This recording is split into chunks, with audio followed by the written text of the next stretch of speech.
toward the back are going to have to remain seated because the guys, especially the kids up front, can't see. Thank you. Look at all the dolphin guys. Oh my goodness. A lot of dolphin.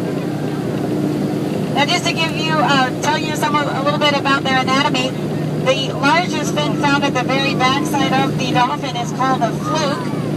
Now the fluke is used by the dolphin. They actually will push it up and down, getting up to speeds of 25 miles per hour. They will also use the fluke to stop themselves in the water. Now the fluke does not contain any bones, as well as the dorsal fin, of course, found on their backs.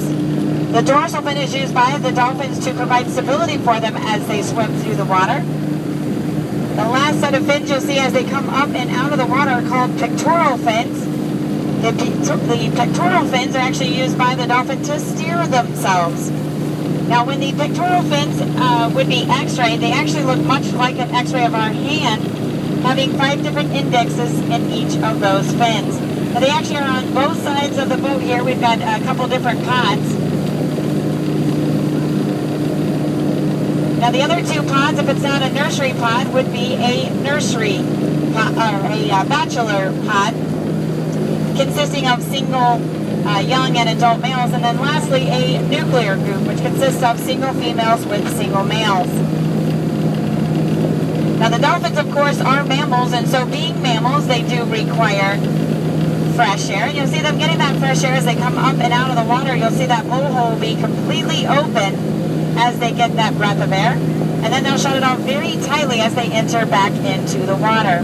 Now also, too, being mammals, they do require fresh water. So how in the world would they get their fresh water out here amongst all of this salt water?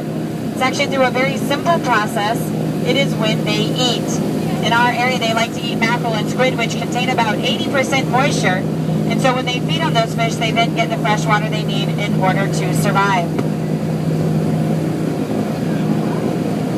They do not mate for life. No, they do not. Good question. They will calve every other year, and it is very, very unusual for them to give birth to multiples. So usually it's just a single birth every year or 2.